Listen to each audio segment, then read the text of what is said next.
ನನ್ನ ಆ ಬಾಯ್ತುಂಬಾ ಬಾಳೆಹಣ್ಣು ಹಾಕಿ ಅವನು. ನನ್ನ ಬಾಯೊಳಗೆ ಆ ಬಾಳೆಹಣ್ಣು ಬಿಸಿಯಾಗಿತ್ತು. ಎಲ್ಲ ನನ್ನ ಗೆಳೆಯರಿಗೂ ಗೆಳತಿಯರಿಗೆ ನಮಸ್ಕಾರ. ಈ ನನ್ನ ಬಾಳೆಹಣ್ಣಿನ ಕತೆ ಕೇಳಲು ಬಂದಿರುವ ಎಲ್ಲ ಸ್ನೇಹಿತರೆ, ನನ್ನ ಚಾನೆಲ್ಗೆ ಇನ್ನೂ ಯಾರ್ಯಾರ ಚಂದಾದಾರರಾಗಿಲ್ಲ ಅವರು ಬೇಗನೆ ಆ ಕೆಲಸ ಮಾಡಿ. ಗೆಳೆಯರೇ, ನನ್ನ ಮದುವೆ ಆಗಿ 2 ವರ್ಷ ಆಯಿತು. ನನ್ನ ಗಂಡನ ಮನೆಯಲ್ಲಿ ನಾನು ನನ್ನ ಗಂಡ ಇಬ್ಬರೇ. ಹಾಗಾಗಿ ನನ್ನ ಗಂಡ ಹೊಲಗದ್ದೆಗಳಲ್ಲಿ ಕೆಲಸ ಮಾಡ್ತಾನೆ. ನಾನು ಮಾತ್ರ ಮನೆ ಕೆಲಸವನ್ನು ಮಾಡುತ್ತಾ ಮನೆಯಲ್ಲೇ ಇರ್ತಿದ್ದೆ. ಹಾಗಾಗಿ ಮನೆಯಲ್ಲಿ ಜಾಸ್ತಿ ಟೈಮ್ ಹೋಗ್ತಿರ್ಲಿಲ್ಲ.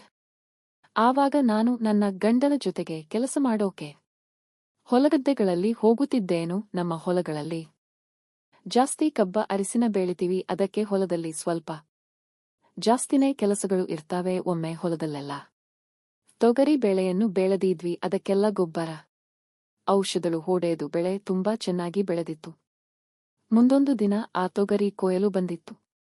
ಹೆಗಲ ಹೊತ್ತಿನಲ್ಲಿ ಬಿಸಿಲು ಇರೋದ್ರಿಂದ ತೊಗರಿಯನ್ನು ರಾತ್ರಿ ಹೊತ್ತಿನಲ್ಲಿ ಕೊಯ್ಯುತ್ತಿದ್ದವು. ಹೀಗಾಗಿ ನಮ್ಮ ತೊಗರಿ ಎಲ್ಲ ರಾಶಿ ಮಾಡಿ ಒಂದು ಟ್ರಾಕ್ಟರದಲ್ಲಿ ಮನೆಗೆ ತಂದೆವು. ವಿಷಯ ಏನೆಂದರೆ ಅದು ನಮ್ಮ ಸ್ವಂತ ಹೊಲಗಳು ಅಲ್ಲ. ಅಂದರೆ ಒಬ್ಬ ಸಾಹುಕಾರನ ಮನೆಯಲ್ಲಿ ಕೆಲಸಕ್ಕೆ ಇದ್ದವು. ಅಂದರೆ ಬಾಳ ದಿನಗಳಿಂದ ಅಲ್ಲೇ ಇದ್ದೆವು. ಫ್ರೆಂಡ್ಸ್, ನಿಮಗೆ ಹೇಳಬೇಕೆಂದರೆ ನಾನು ದಿನ ಹೊಲದಲ್ಲಿ ಕೆಲಸ ಮಾಡುತ್ತಿದ್ದರೂ ನೋಡೋಕೆ ಮಾತ್ರ ರಾಣಿ ಹಾಗೆ ಕಾಣಿಸುತ್ತಿದ್ದವು. ಯಾಕೆಂದರೆ ನಾನು ಅಷ್ಟು ಸುಂದರವಾಗಿ ಕಾಣಿಸುತ್ತಿದ್ದೆ. ಅದರಿಂದ ನಮ್ಮ ಹೊಲದ ಮಾಲೀಕ ನನ್ನ ನೋಡಿ ಬಾಳ ಮರಗುತ್ತಿದ್ದ. ಅಂದರೆ ನನ್ನ ಕೆಳಗಿನ ಬಾಯಿ ಮೇಲೆ ಒಂದು ಕಣ್ಣು ಇಟ್ಟಿದ್ದ. ಫ್ರೆಂಡ್, ನನ್ನ ಕೆಳಗಿನ ಬಾಯಿ ಅಂದರೆ ನಿಮಗೆ ಅರ್ಥ ಆಗಿರುತ್ತದೆ.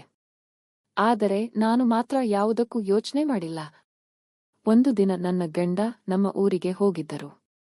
ಆ ತೋಟದ ಮನೆಯಲ್ಲಿ ನಾನು ಒಬ್ಬಳೇ ಇದ್ದೆವು. ಫ್ರೆಂಡ್ಸ್, ಟೈಮ್ ಸುಮಾರು ರಾತ್ರಿ 9 ಗಂಟೆಯಾಗಿರಬಹುದು. ನಾನು ಮನೆ ಕೆಲಸ ಮುಗಿಸಿ ದಿನಗಳಿಗೆ ಮೇವು ಹಾಕಿ ಊಟ ಮಾಡಿ ಲೈಟ್ ಆಫ್ ಮಾಡಿ ಮಲಕೊಂಡಿದ್ದೆ. ಅಷ್ಟರಲ್ಲಿ ಹೊರಗಡೆ ಒಂದು ಬೈಕ್ ಸೌಂಡ್ ಕೇಳಿಸಿತ್ತು. ಆದರೆ ಆತ ಬೈಕು ನಮ್ಮ ಜಮೀನಿನ ಮಾಲೀಕರಾದ ಆಗಿತ್ತು. ಬೈಕ್ ನಿಲ್ಲಿಸಿ ನಿಧಾನವಾಗಿ ಬಂದು ಬಾಗಿಲು ತಟ್ಟಿ ಕೂತಿದ್ದೆ. ನನಗೆ ಭಯವಾಗಲು ಶುರುವಾಯಿತು. ನನ್ನ ಗಂಡ ಕೂಡ ಇವತ್ತು ಮನೆಯಲ್ಲಿ ಇಲ್ಲ. ಈಗ ನೋಡಿದ್ರೆ ಮಾಲಕ ಬಂದ. ಮನೆಯಲ್ಲಿ ನಾ ಒಬ್ಬಳೇ ಅದಿನಿ, ಹೇಗೆ ಮಾಡಲಿ ಅಂತ ಸ್ವಲ್ಪ ಯೋಚನೆ ಮಾಡಿದೆ. ಹೆಂಗೋ ನನ್ನ ಗಂಡ ಮನೆಯಲ್ಲಿಲ್ಲ. ಪಾಪ್, ತುಂಬಾ ದಿನದಿಂದ ನನಗೋಸ್ಕರ ಮಾಲೀಕ ಕಾಯುತ್ತಿದ್ರಾನೆ. ಒಂಥರ ಹೊಸ ಅನುಭವ ಬರುತ್ತದೆ. ಇದಕ್ಕೆಲ್ಲ ಗ್ರೀನ್ ಸಿಗ್ನಲ್ ಕೊಡೋಣ ಅಂತ ನಿರ್ಧಾರ ಮಾಡಿದೆ.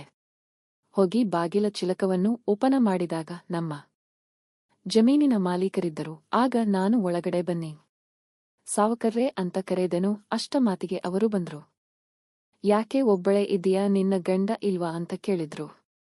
ಇಲ್ಲ ಗೌಡ್ರೆ, ಅವರು ಊರಿಗೆ ಹೋಗಿದ್ದಾರೆ ಅಂತ ಹೇಳಿದೆ. ಅದಕ್ಕೆ ಅವರು ಮುಗುಳುನಗೆ ನಗುತ್ತಾ ಓಂ ಹೌದಾ ಅಂತ ನನ್ನನ್ನೇ ದಿಟ್ಟಿಸಿ ನೋಡುತ್ತಿದ್ದರು. ಆಗ ನಾನು ಸುಮ್ನೆ ಗೌಡ್ರೆ, ತಿನ್ನೋಕೆ ಏನಾದ್ರೂ ತಂದಿದ್ದೀರಾ ಅಂತ ಕೇಳಿದೆ. ಆಗ ಗೌಡ್ರ ಹೇಳಿದ್ದು ಹೌದು ತಂದಿನಿ, ತಿಂತೀಯಾ ಅಂತ ಕೇಳಿದ್ರು. ನೀವು ಕೊಟ್ರೆ ತಿಂತೀನಿ ಅಂದೆ. ಅದಕ್ಕೆ ಗೌಡರು ಫುಲ್ ಖುಷ್.